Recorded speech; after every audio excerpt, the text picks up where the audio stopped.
So let's start with April 22nd, 2025. Pahalgam. Yeah, Pahalgam. It conjures up such specific images, doesn't it? That valley in Jammu and Kashmir. Exactly. Beautiful, often called mini Switzerland, The Baisaran Meadow. You picture, well, serenity. Postcard views, lush greenery, those snow-dusted peaks, a place you'd go to escape. But on that day, that very escape became, well, something horrific, a brutal confrontation with terror. It's chilling, really, and what hits hardest is the human cost. You think about the people there, tourists, families. Right, even a groom on his honeymoon, a businessman, just ordinary people caught in this sudden violence. 26 people killed, instantly. It's a staggering number. And not just Indians, victims from the UAE, Nepal, too. Shows how these things ripple outwards. Absolutely. And another 17 injured. It really marks it as the deadliest attack there since the Pulwama bombing back in 2019. Which makes you think, what allows this level of violence to happen again? Well, it points to a persistent threat, doesn't it? Either a failure to prevent it or maybe an increase in the capabilities of these groups. The scale suggests planning, resources. And almost immediately, we got a claim of responsibility. A group called the Resistance Front, or TRF. TRF, yeah. That name might be newer to some, but intelligence circles, they pretty clearly link it to Lashkar-e-Taiba. LET. So basically operating as a front. That's the understanding. LET, of course, has deep roots across the border. Using a new name, it could be about dodging scrutiny, rebranding, maybe something else. It's a pattern we see, right? Established groups using new banners. TRF popping up after the Article 370 changes. It suggests a calculated move. Definitely. Trying to stay operational while navigating, the changing political landscape and international pressure. We've seen similar tactics elsewhere. And the alleged mastermind. Reports point to Saifullah Kazuri, apparently a big figure in Leti, close to Hafiz Saeed. A name with a long, disturbing history linked to terrorism. And the timing. That feels deliberate, too. It happened right when U.S. Vice President J.D. Vance was visiting India, and PM Modi was in Saudi Arabia. Hard to see that as just coincidence, isn't it? Seems like a calculated move to maximize impact, grab global attention during these key diplomatic moments. I'd agree. The timing suggests they wanted to project power, maybe disrupt diplomacy, send a signal about their capabilities right when the world was watching India closely. It shows a kind of strategic awareness. Okay, so then fast forward just a few days, April 27th. China steps in diplomatically. Right. Chinese Foreign Minister Wang Yi calls Pakistan's Ishaq Dar. And the message from China, reaffirming that all-weather friendship, support for Pakistan's sovereignty, its security. It's more than just diplomatic niceties. That relationship is fundamental to China's strategy in the region. Especially with CPEC, the China-Pakistan Economic Corridor. Exactly. CPEC is huge, part of the Belt and Road. So for China, Pakistan's stability is directly linked to its own big geopolitical and economic goals. But Wang Yi also urged restraint from both sides and called for an impartial investigation. Which sounds balanced on the surface. But how impartial can that call seem to India?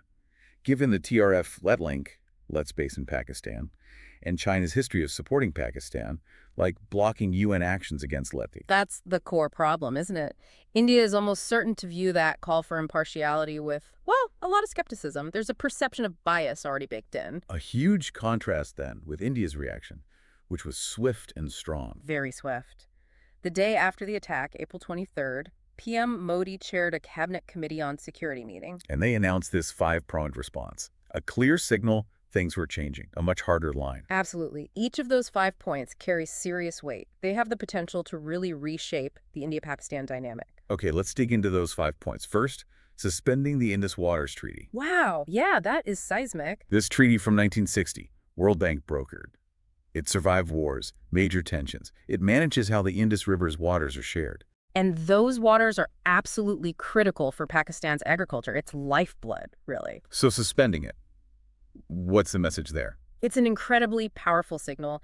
India basically holds the treaty hostage, saying it won't be reinstated until Pakistan credibly abjures cross-border terrorism. And the Water Resources Minister, C.R. Patil, even said game on. Yeah, pretty blunt. It shows India's willing to leverage a vital resource. It's high stakes, potentially massive consequences. Okay, second point.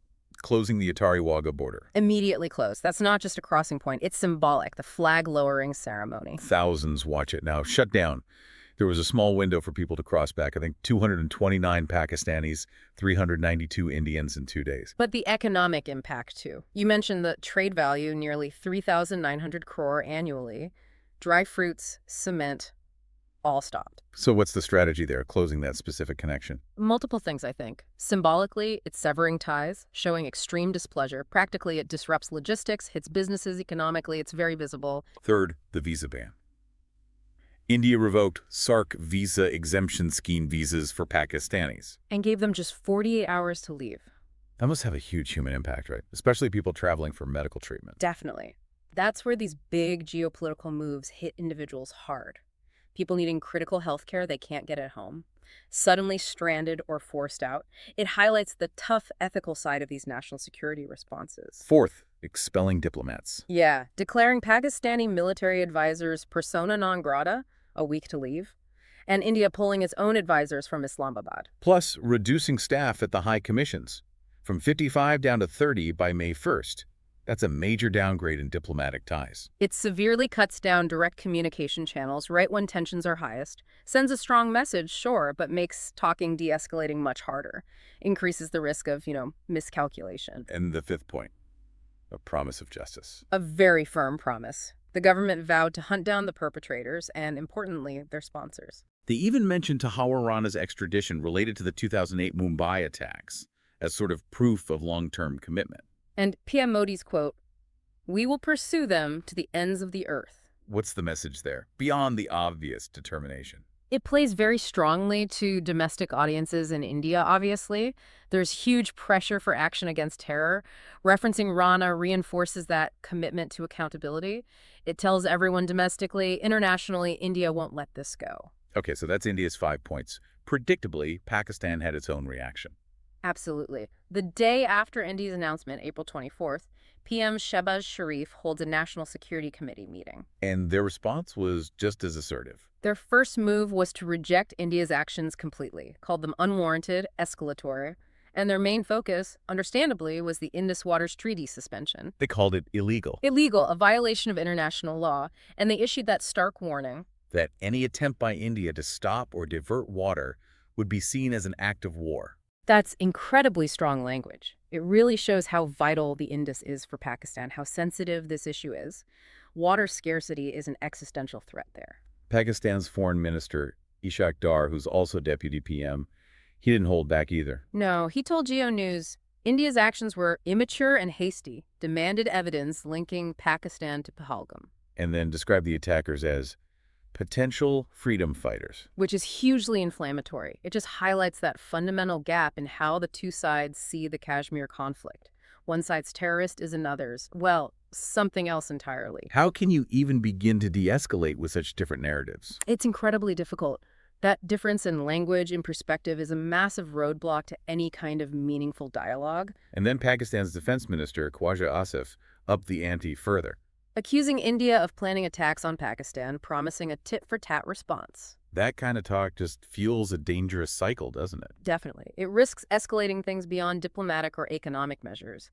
Each statement can be seen as justification for the next move. Pakistan also took concrete steps, closing its airspace to Indian airlines. Which means longer flights, higher costs for Indian carriers, and immediate practical impact. Suspending all trade with India, though trade was already pretty low. True, but symbolically important. And suspending the Simla Agreement from 1972. That's a big one. The Simla Agreement was supposed to be the framework for resolving disputes bilaterally.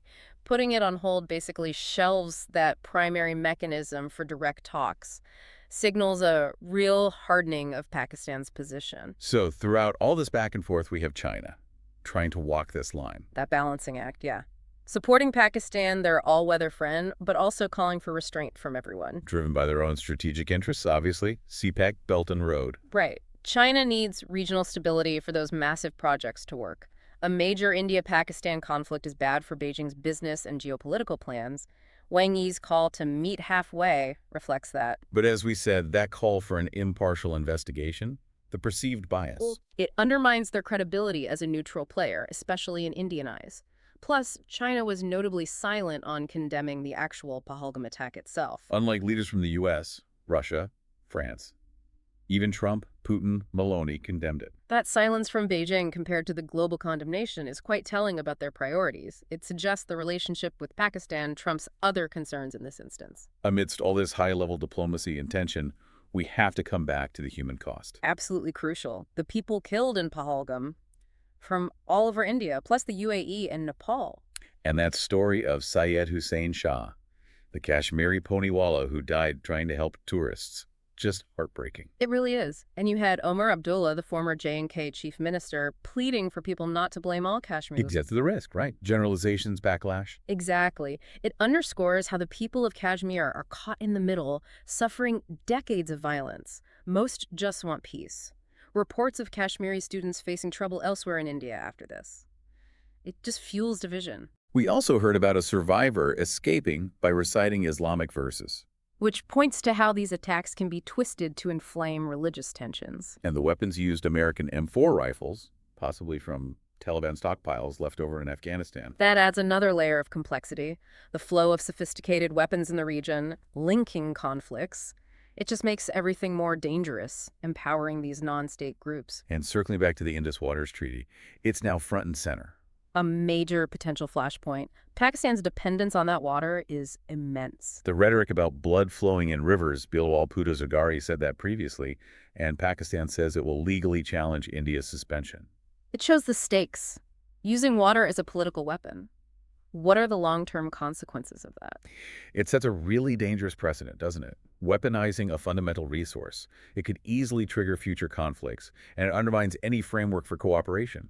This legal challenge means it's going to remain a huge issue. So where does that leave us? An incredibly tense situation, a horrific terror attack, a very forceful Indian response hitting water, trade, diplomacy. A defiant Pakistan, backed by China. And always the human suffering, especially for Kashmiris. The takeaways are pretty stark. Terrorism is still a major threat. Resources like water are becoming weapons. China's role is complex, driven by its own interests. And at the end of the day, it's ordinary people who pay the price for this long conflict. It really forces you to think about the history, this seemingly endless cycle of violence and retaliation. How do you even break it? What role can real diplomacy play when the mistrust runs so deep? And maybe the biggest question now, the ethics, the practicality of using something as basic as water as leverage. It leaves you with a lot to mull over about where this region is heading.